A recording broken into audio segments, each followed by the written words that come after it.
Hey everybody. So let's talk about Night of Champions. I know I'm a little bit late. It's been a couple days, and we all know that after a couple days, it's like a billion years. I do want to talk about Night of Champions though, because I did like the results. The matches, I would rather talk about them because, in all honesty, it's definitely something to talk about here. And without further ado, let's just get into it. So let's talk about Obafemi versus Jey Uso. Um, the match was good. It was basic. It was everything it needed to be. In all honesty, I did not expect more out of this. Actually, it exceeded my expectations. To be honest with you, I don't know if that's just having low standards or if it is just I just didn't expect much. In all honesty, right? It was 8 minutes long. I know a lot of people complained about Jey Uso getting a lot of offense, and look, there's a lot of people who don't like Jey Uso, and that's fine. They are valid to not like Jey Uso given where his character has gone over the years, and the booking of his character has been to be desired. So I completely get that. Some people feel like they jumped the gun with Jey Uso, and I even felt like Jey Uso advancing into the tournament was disappointing. I said that in my predictions video. But I will say the match itself was really good. I will give Jey Uso credit. I think this is one of his better performances. This is one that he should be proud of. I think he did a really good job here. As for the criticism of Jey Uso getting as much offense in as he got, look, I think it's important to give Obafemi a challenge and book a challenge for him because if he steamrolls over the competition every single match, that gets boring. The man steamrolled over Dominic Mysterio. The man steamrolls most of his matches. And he even steamrolled over Brock Lesnar, which I thought that was a little bit ridiculous in that WrestleMania match. I think if there's ever any backlash to give, it's definitely that match. And that's not to say that their WrestleMania match wasn't at least fun, but I would think that Brock Lesnar, if out of anybody, should get more offense in on Obafemi. So with that said, right, tying back to Jey Uso is a 10 plus year veteran, right? They told that story in this match that Jey Uso is a 10 plus year veteran. Obafemi was making mistakes in there. Jey Uso was capitalizing. He was finding little ways out. There was one point in the match where Obafemi went for the power bomb, and as he was about to sit down and deliver the final impact, Jey Uso slips out, kicks him in the back of the head. It's smart. It's smart storytelling, right? At one point, my heart stopped when Jey Uso put Obafemi in a sleeper hold, and it looked like Obafemi was about to tap out. I know some people on the internet are claiming that he did tap out. In reality, he tapped on the canvas 3 times, and I think what they were going for there wasn't so much Obafemi tapping out, more as they did this in Lucha Underground back when Lucha Underground was around. Matt Striker pointed this out on commentary where one of the wrestlers would be in the middle of a hold, right? Let's say it's a Boston Crab, and the person taking the Boston Crab would bang her hands on the canvas about 3 times, and Matt Striker would point out those are not tap outs. She's not tapping out. She is simply riling herself up, trying to get out of the submission hold. It's an adrenaline thing. That's what I think was going on here, because shortly thereafter, Obafemi sits up, gets out of the sleeper hold, and eventually he does go on to beat Jey Uso, which this was the first prediction I got wrong, but I'm very glad to be wrong because I thought for sure Jey Uso was going to win. So the match itself, it was good. It was a good match. So I enjoyed it for what it was. 8 minutes, not a bad runtime. Obafemi, after the match, got on the mic. He referenced Brock Lesnar with the Beast Slayer line. He said it felt good to be the king.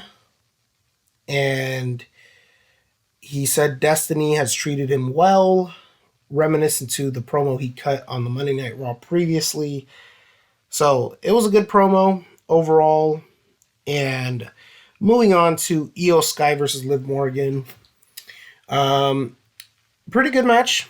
It got almost double the length of Obafemi and Jey Uso. Afterwards or during the match, Io Sky got the singing crowd treatment of Io Sky, Io. I'm not going to do all that, but you get the idea. Honestly, the singing has just gotten so obnoxious, right? It's ruined Dirty Dom Mysterio segments. It's ruined Roman Reigns segments.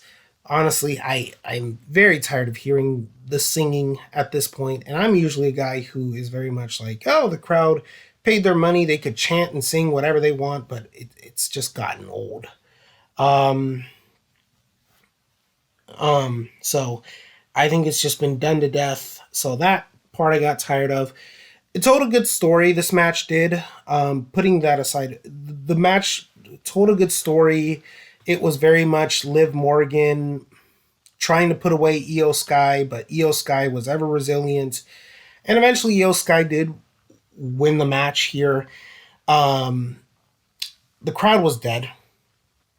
It was dead, and it's a shame to see it, but they were at least happy for Io Sky to win. It was very polite in that sense, I will say. It was very polite in the sense that, the crowd just did not really rise from anything past a simple, cheer and clap. It was just, very polite. That's the best way I could put it. Io Sky, after winning the match, she cut her post-match promo and said, "I will see you at SummerSlam" to Liv Morgan, and it makes sense that Io Sky's gonna win. I saw someone online mention that they are using magical powers, referencing Danhausen. They're using magical powers to justify a world champion losing clean, right? Now, if you put the Danhausen segment to the side, which the reason I didn't mention the Danhausen segment, because there really wasn't much of a segment to talk about, but I'll go ahead and just briefly touch up on it here. Danhausen comes out before the match. Liv Morgan interrupts.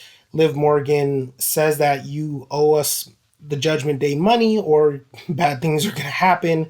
Danhausen curses her, and Liv Morgan slaps him and then walks straight to the ring. I love Danhausen. I would definitely watch any of his segments.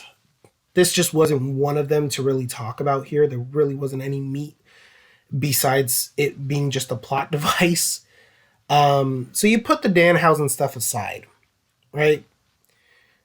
I don't think on commentary they even mentioned Danhausen, right? So you can't really say that they're using Danhausen as an explanation. It could just be seen as one of those coincidental things that they tend to feed into sometimes, like when Danhausen cursed Dom and the internet was going crazy about how Dom lost his Intercontinental title. So that's the first thing I'll say about that. The next thing, okay, your world champion is also a heel, right? Heel champions lose clean sometimes. It happens. And you can't always protect everyone. Eventually, you're going to have to beat one of your top stars eventually. You're going to eventually have to beat someone eventually. And I think Triple H, right, he loves to play it safe. And so now that he did not play it safe, I guess, in this sense, I think I found it rather refreshing Liv Morgan suffered a clean loss to a babyface. And if it makes you feel any better, right, chances are that heel world champion that lost cleanly is probably going to get her win back at SummerSlam anyway. So honestly, it's fine. Io Sky and Liv Morgan are going to have a good promo here. I mean, and it even makes sense, right? It makes more sense than Liv Morgan beating Io Sky. You're not gonna do Liv Morgan versus Rhea Ripley for the WWE title because it doesn't make sense to do that. Roman Reigns is living proof that this concept did not work. Right? There was a reason WWE had to introduce a secondary title in the first place in the men's division because Roman Reigns had such a stranglehold on both the WWE and Universal titles that eventually they had to reintroduce the World Heavyweight title. And you do realize if Liv Morgan beats Io Sky and goes on to challenge Rhea Ripley, more than likely WWE cannot help themselves. They are going to go with the winner take all aspect, and then you're going to run into the exact same problem that they were previously in years ago. I just don't see them running the playback and doing that spot again. So overall, Io Sky was the correct winner. She was the correct choice. I'm glad she won. That was one prediction I got right. Let's talk about Seth Rollins and Braun Breaker. Now, this is one of the ones where I was disappointed by the result and the match, right? I saw online some people had said that the match picked up during the second half and it got better. Not my experience of the match. For me, the match was just sluggish all throughout, and more in particular on Seth Rollins' side than Braun Breaker. Braun Breaker, he looked absolutely great here. Seth Rollins looked winded. He looked out of shape. He looked sluggish. He didn't look good here, right? Even him, you take a look at him throwing a chair at Braun Breaker, it looks like he is winded just doing that. It looks like he's out of breath. He looks like he is just not there physically. He's not there mentally. He looks like his head is somewhere else. And I just think it was a disappointing performance. Right, and I'm not the biggest fan of Seth Rollins, especially not this version of Seth Rollins. I think post 2020 Seth has just been largely disappointing. So I, as tired as I am of the antics, I'm tired of the repetitive promos. I'm certainly tired of that god awful song that he comes out to. This match was disappointing. Truthfully, especially as far as steel cage matches goes, right? This match, first of all, the match started with them both taking a seat and doing a stare down. I don't understand what the point of that was, right? If you wanted it for the visual or the aesthetic, you could have easily done that exact same thing in a promo segment, make it look a little more cinematic, much like CM Punk and Roman Reigns did with Paul Heyman in that sit down segment a number of years ago. Right? You could recreate that concept in a promo package and it would look a million times better having a little standoff.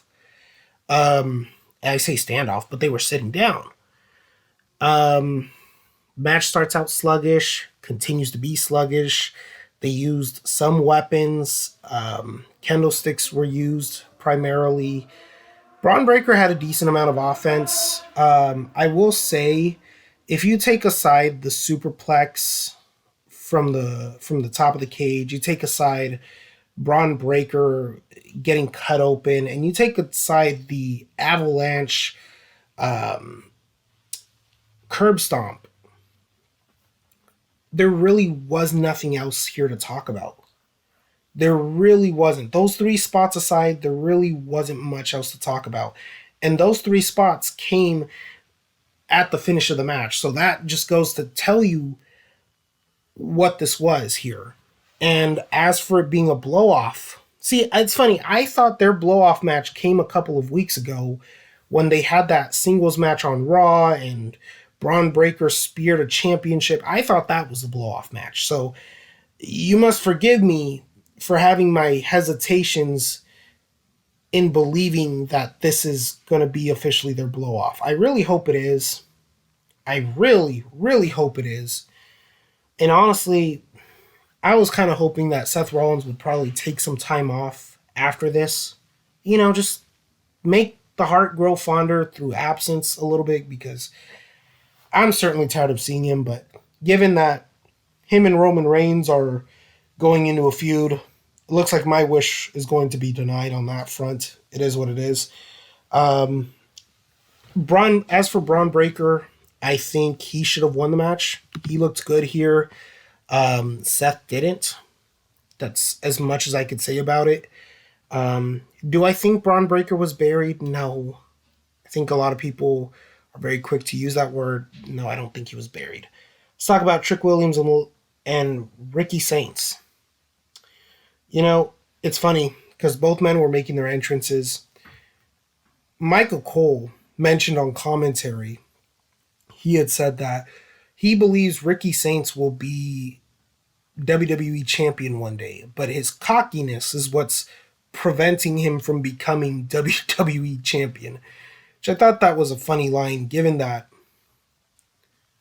a lot of WWE champions, a lot of successful champions in WWE have a bit of an ego, in terms, and I'm speaking in terms of character here, right?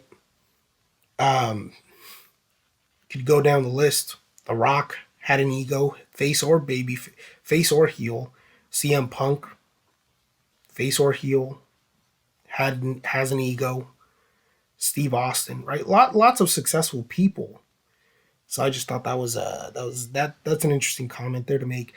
When Trick Williams made his entrance, Corey Graves called Michael Cole out. Thought that was hilarious. The match itself, honestly, wasn't much to write home about. It wasn't. They did the Eddie Guerrero spot. This is the only thing I will say about it. Ricky Starks did the Eddie Guerrero spot, passed the kendo stick onto Lil Yachty, making the ref think that Lil Yachty hit him, and Lil Yachty gets ejected. I always wondered this, right? Because I've seen this for years now. If a manager intervenes and attacks one of the competitors in the ring, why would that not be an automatic disqualification? Excuse me, sorry. Why would that not be an automatic disqualification? Is my question here, right? And I've always wondered that. I've always found that part to be very dumb. In any case, Ricky got a lot of offense here. One thing that I will want to mention here, Ricky Saints, for as much as, and I think I've even made this observation myself, for as much as it seems like his entrance gets no reactions, here at Night of Champions, he got a pretty decent reaction here. In the middle of recording. So just continuing on with Ricky Saints, as I was saying, for as much as people and even myself have pointed out that he gets low reception wherever he goes in terms of his entrance, today the Saudi crowd, granted it was a little polite, the Saudi crowd absolutely did give him a bit of a warmer reception. They went along with his theme music. Obviously, the intro of it has the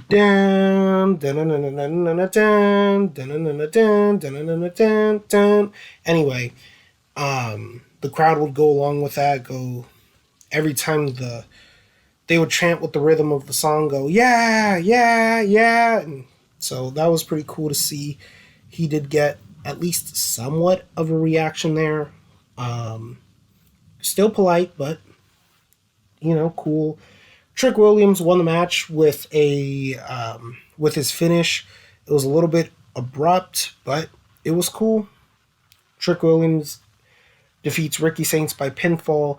Little Yachty afterwards comes back, hits Ricky Saints with the people's elbow. I'll tell you this much, it was better than the one Snoop Dogg delivered at WrestleMania a couple years ago, and I was there live for that one. So definitely not match of the night in my opinion, but it was fine. It was better than the steel cage match. That's that much I'll say. Next, let's get into Tiffany Stratton and Jade Cargill. So the match itself, I hate to say this, but it was largely forgettable. Honestly, I'm still trying to remember what happened in that match. And from what I can remember is honestly Jade Cargill hit Tiffany Stratton with a wicked knee to the face.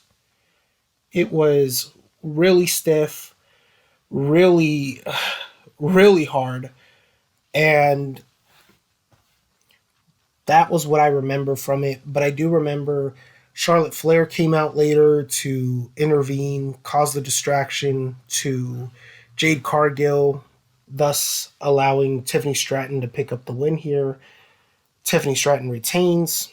Again, largely forgettable match. It was a short match. Piper Niven had to make a fool out of herself due to this match. I'll get into that in a different video. So there was that. Next, let's get into Sami Zayn versus Cody Rhodes versus Gunther. And this one is easily match of the night. This one was a perfect length here.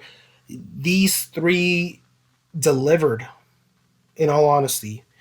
There was a part of me that had the feeling that Sami Zayn was going to win, and I am glad I had the prediction correctly that Sami Zayn was going to win, and I'm very happy Sami Zayn did win because he absolutely knocked it out of the park. I am so happy. These three really went all out, right? There was a table spot where Cody Rhodes hit Sami with a back body drop, and Zayn, to his credit, he just floated in the air, got some good hang time, and then just crashed through the table. Gunther hit Cody with a power bomb twice onto the announcer table so that it would implode. At one point, Gunther had Cody Rhodes in a sleeper hold, and the ref was doing the thing where, he checks his arm and the arm has to drop, and then otherwise that would be it. So Cody's arm is about to drop. Zayn goes in and he grabs Cody's arm, thus saving the match. It's wrestling. It is what it is. I know a lot of people have said that's not how it would work in real life. Well, it's wrestling. That's really all I could say about it. I mean, there's a lot of unrealistic spots. There are plenty of other way more unrealistic spots, like the Ricky Saints doing the Eddie Guerrero spot that I mentioned earlier. I think that's way more unrealistic because you're having an outside manager interfering in the match. How does that not get ruled a disqualification, right? But anyway, I digress. So Zayn saves the match. Eventually, him and Gunther are going at it, and he hits Gunther with the Kaluva kick, and I thought that was about to be it. Cody Rhodes saves the match from pinfall, doing what Zayn did to Cody earlier on in the match. Then at one point, all three are battling again, and Cody Rhodes hits a double crossroads on both men. And I gotta say, I do have to call this out because he could not get Gunther in underneath Cody Rhodes' arm. So it just looked like, as they were doing the crossroads, it just looked like Gunther did a face bump for no reason and then just rolled out of the ring. Cody Rhodes, I'm pretty sure there's a reason they did this so that they can do a Cody Rhodes narrative where he says, oh, you didn't beat me, Sami Zayn. I beat myself, because Cody Rhodes could have easily pinned Sami Zayn right then and there, and it likely would have been a 3 count. But Cody Rhodes held on to Sami Zayn. He picks him up, and then Sami counters it into a pinfall of his own, and he pinned Cody Rhodes 1, 2, 3, and the crowd went electric, and it was a great time. So, with that being said, I think this was great. I think this was absolutely great, and it was the right choice to make, right? And sometimes you just gotta strike while the iron is hot. The crowd is red hot for Sami Zayn. This is something that would have left a feel good moment. And I think that this was smart on WWE's part to capitalize upon, right? A lot of people, even in commentary, were mentioning Cody Rhodes was just as over with the crowd as Sami was. And I would say, no, he wasn't, because if you look at the crossroads spot, it looked like Cody Rhodes was going to do his traditional 3 crossroads and then pin him. And the crowd was booing near the end. They did not seem happy about that finish at all. So when Sami countered the crossroads, cocked back, and did that pin, I don't know what you call that pin, to be honest with you, but that's the Sami pin, because he's done that and won a lot of matches with it. Yeah, like that. That was the right move to make. And Sami, he cut this babyface promo afterwards at post show. I will say Pete Rosenberg did overdo it by comparing it to Stone Cold Steve Austin's King of the Ring promo. That was an absolutely bad comparison to make, but it was a good promo. It was a very good promo. Let's just not get crazy. So overall, the show itself was very decent, but the results were delightful, and I am delightfully surprised and very glad that things panned out the way they did. So overall, I'm gonna give the show a C. A C plus, I think, is a pretty solid grade for it. Wasn't that bad. Some of the matches could have been a little bit better, but it wasn't that bad.